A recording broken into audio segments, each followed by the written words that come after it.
Dear student, good afternoon. इसके पहले मैंने प्रश्नावली 1.2 का पहला प्रश्न हल करवाया था, जिसमें आप सत्य सत्य दिखाना बताना था आपको, जिसमें चर्चा हुई थी परिमेय संख्या, अपरिमेय संख्या, उससे संबंधित कुछ प्रश्न थे, सत्य सत्य कैसे निरूपित किया जाता वो सब था। अब हम प्रश्नावली 1.2 के ही प्रश्न नंबर 2, 3, 4, 5 पर चर्चा करेंगे, जिसमें पहला प्रश्न आपका जो दूसरा दिया गया है, क्या सभी धनात्मक पूर्णांकों के वर्गमूल अपरिमेय होते हैं? यदि नहीं तो एक ऐसी संख्या के वर्गमूल का उदाहरण दीजिए जो एक परिमेय संख्या है। सबसे पहले आपको जानना होगा कि संख्याएं दो तरह की होती है, जैसे कुछ संख्याएं अपरिमेय संख्याएं होती हैं और कुछ परिमेय संख्याएं होती हैं। लेकिन यहाँ पे पूछ रहा है क्या सभी धनात्मक पूर्णांक आपको पता है 1, 2, 3, 4, 5, 6, 7, 8, 9, 10 सारी संख्याएं जो धनात्मक पूर्णांक होती हैं। और इसमें जो दिया गया है कि धनात्मक पूर्णांकों के वर्गमूल, जैसे आपको ले लिया जाए, हमने कहा 3 का वर्गमूल, तो इन्होंने बताया अब धनात्मक पूर्णांकों के वर्गमूल अपरिमेय होते हैं, तो कड़ी 3 का अगर वर्गमूल लेंगे तो मान लीजिए अपरिमेय हो सकता है।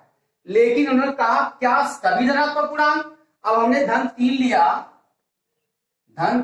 इसका वर्गमूल निकाला तो मान लीजिए आपका अपरिमेय आएगा।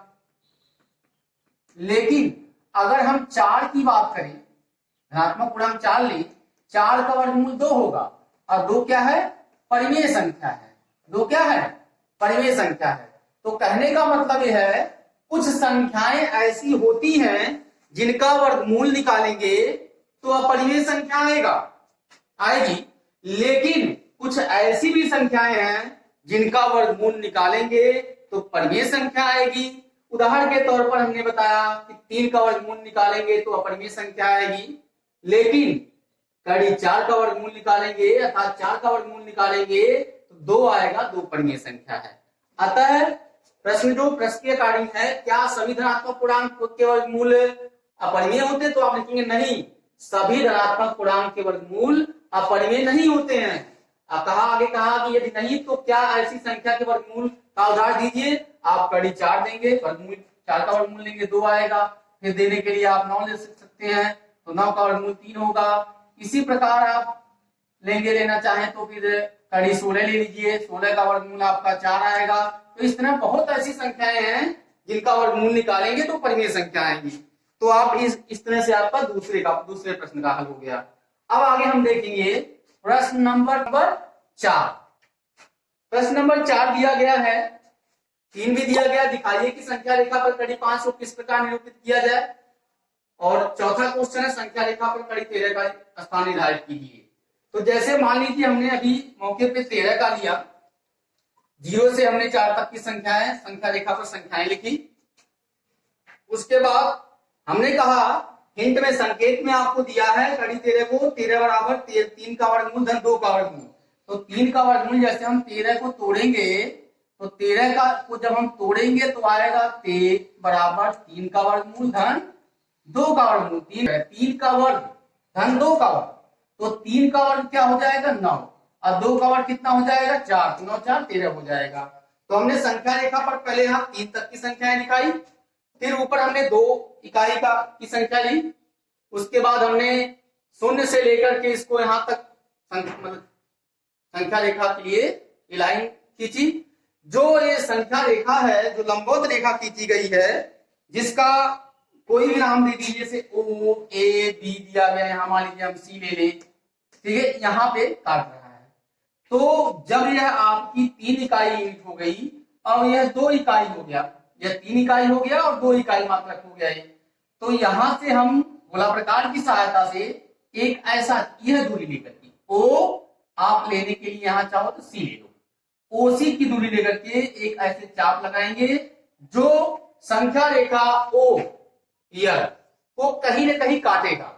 तो यहां पे देख रहे हैं हम सी बिंदु पे काट रहा है, अर्थात 3 और 4 के बीच में काट रहा है, और इसी बिंदु को हम डाल दिए बिंदु सी। अब बिंदु सी यहां पर संख्या रेखा पर कड़ी 13 को इंगित करता है, अर्थात हम लिख सकते हैं संख्या रेखा पर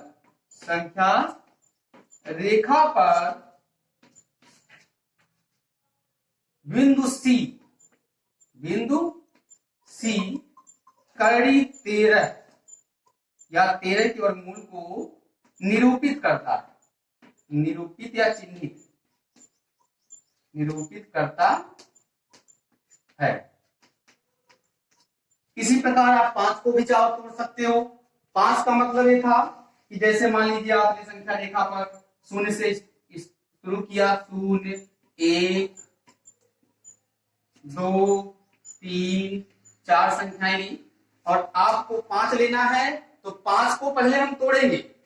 5 को पहले हम, या ना कड़ी 5 को दिखाइए तीसरा प्रश्न, तो 5 को तोड़ेंगे, तो कड़ी 5 को तोड़ेंगे तो होगा 2 का वर्ग धन 1 का वर्ग। तो इसको हमने यहां तक 2 ले लिया, इसको हमने क्या ले लिया, 2 ले लिया, और यहाँ पर 1 ले लेंगे, इसको ऐसे दिखा देंगे। फिर यहां से आप लगाएंगे तो आपका इस यहां से ये दूरी लेकर के खींचेंगे तो यहाँ कहीं कहीं काटेगा, इसको हम सी बिंदु दे देंगे। और यही सी बिंदु जो होगा, यहाँ का आपकी दूरी कितनी है, 2, और यह आपकी 1 है। तो 2 का वर्ग 4, 1 का वर्ग 1 4 1 5, कड़ी 5 की दूरी हो जाएगी।